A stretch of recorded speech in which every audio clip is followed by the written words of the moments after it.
एक और बड़ी खबर, अमेरिका, ईरान और ओमान के बीच होर्मुज को लेकर बातचीत आगे बढ़ रही है। अगले 24 घंटे में किसी अंतरिम समझौते की घोषणा हो सकती है।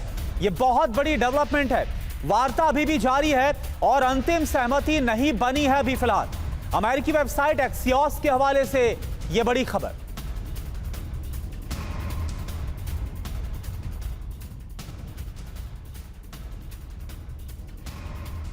तो होर्मुज पर मुस्तफा के सामने ट्रंप का क्या सरेंडर? जी हां, प्रस्तावित मसौदे में क्या चर्चा हो रही है यह आपको बताएं ग्राफिक्स के जरिए। होर्मुज आने वाले जहाजों की निगरानी ईरान के पास रहेगी। होर्मुज से गुजरने वाले जहाजों की व्यवस्था ओमान के पास रहेगी। असहमति किन मुद्दों पर है यह भी आप जानिए। हालांकि आपको बता दें, स्ट्रेट ऑफ हॉर्मुज टैक्स पर ईरान का दबाव, लेकिन यूएस असहमत है। यूएस कुछ समझौते विकल्पों पर बातचीत भी कर रहा है। हालांकि ईरान ज्यादा अधिकार और रियायतें मांग रहा है। अब बड़ी बात क्या है, अभी तक ईरान की सभी प्रमुख मांगे स्वीकार नहीं की गई हैं। एपी न्यूज के हवाले से यह खबर आ रही। मेजर जनरल संजय मैस्टन सर, एक बात बताइए कि स्ट्रेट ऑफ हॉर्मुज को लेकर ईरान कितना ज्यादा इस वक्त एक अड़ियल रुख उसने बना रखा है, ये सब जानते हैं।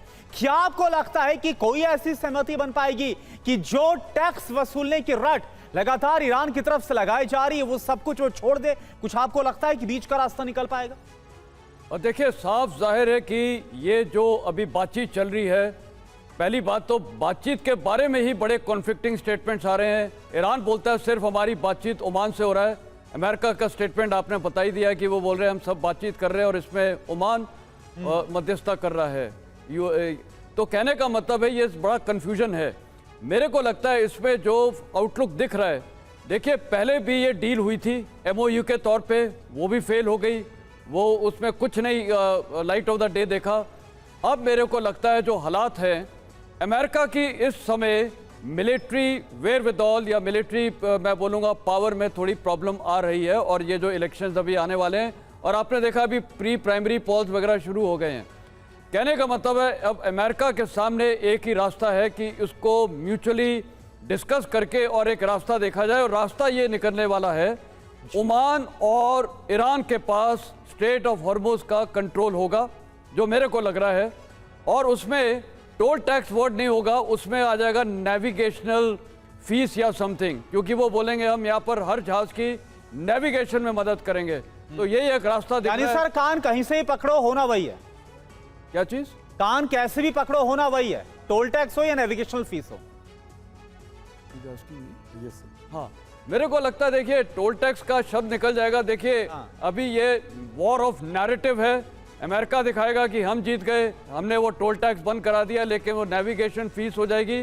क्योंकि यही कई जगह कोट किया गया, ये नेविगेशन फीस, चाहे जितने भी आप बाकी स्टेट देख लिए, यूरोप की तरफ है, स्टेट ऑफ जिब्राल्टर वगैरह में। तो कहने का मतलब है ये एक संभावना है। अगर नहीं होती है संभावना तो... को देखते हुए अगर मल्टीलैटरल मैकेनिज्म पर फोकस किया जा रहा है, तो सवाल अभी भी स्ट्रेट ऑफ हॉर्मुज पर ईरान के कंट्रोल को लेकर है कि क्या ईरान स्ट्रेट ऑफ हॉर्मुज फिर से खोलने के लिए तैयार है। हॉर्मुज में ही ट्रांजिट फीस वसूलने का अधिकार ईरान चाहता है। अमेरिकी तेल प्रतिबंधों से राहत की ईरान मांग कर रहा है और अमेरिका अरब देशों ने फीस की मांग को ठुकरा दिया है। ईरान को जहाजों की आवाजाही, क्षेत्रीय सुरक्षा की गारंटी देनी है। अमेरिकी अखबार वॉल स्ट्रीट जर्नल के हवाले से फिलहाल इस खबर पर क्या दावा किया गया, एक और इंफॉर्मेशन अब आपके सामने। तो समझौते से पहले किन शर्तों पर ईरान अड़ा हुआ है और क्या इन शर्तों की वजह से एक बार फिर से जो डील है वो आधार पर लटक जाएगी? नंबर 1, एनरिच्ड यूरेनियम पर कोई वार्ता अभी फिलहाल ईरान नहीं करने वाला। नंबर 2, परमाणु प्रोग्राम पर कोई बात नहीं की जाएगी। हालांकि अमेरिकी सुरक्षा गारंटी मिले और फ्रीज ईरानी संपत्ति को भी रिलीज किया जाए और प्रतिबंधों में भी तुरंत राहत की मांग की जा रही है। और इसके अलावा होर्मुज पर अधिक नियंत्रण भी ईरान चाहता है। जिस तरह से अभी जिक्र कर रहे थे संजय मैस्टन सर कि हो सकता है टोल टैक्स वर्ड हट जाए, नेविगेशनल फीस लग जाए। नंबर 7, अमेरिकी नाकेबंदी को समाप्त किया जाए, यानी एक छत्र जो अधिकार है वो ईरान चाहता है क्या इस पूरे इलाके में?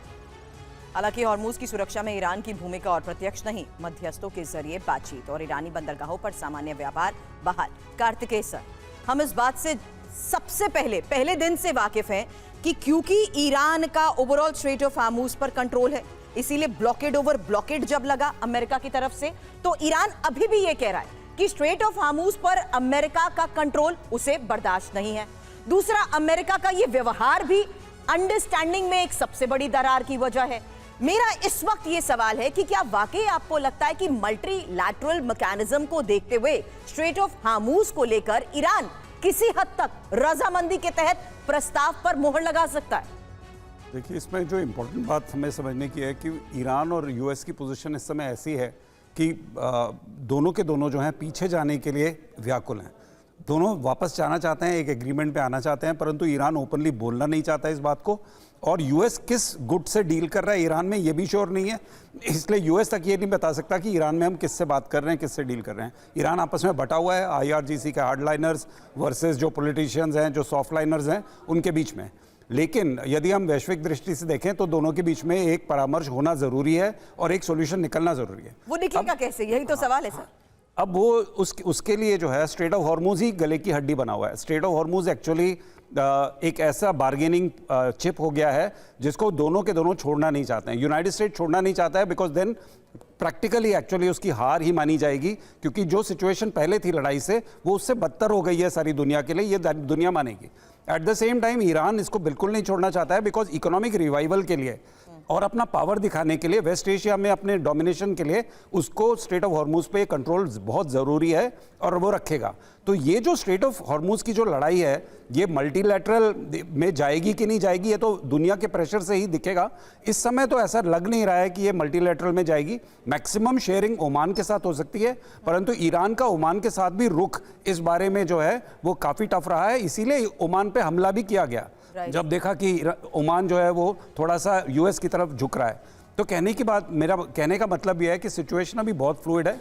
अभी इसके बारे में कुछ कहा नहीं जा सकता कि डील किन किन चीज़ों पे होगी, परंतु definitely nuclear, long range weapons और ईरान की अपनी economic stability, that means Iran को रिपैट्रिएशन या रिपेरेशन के पैसे ज़रूर चाहिए होंगे, सैंक्शंस का हटना, ये सब ईरान की जो बेसिक डिमांड्स हैं।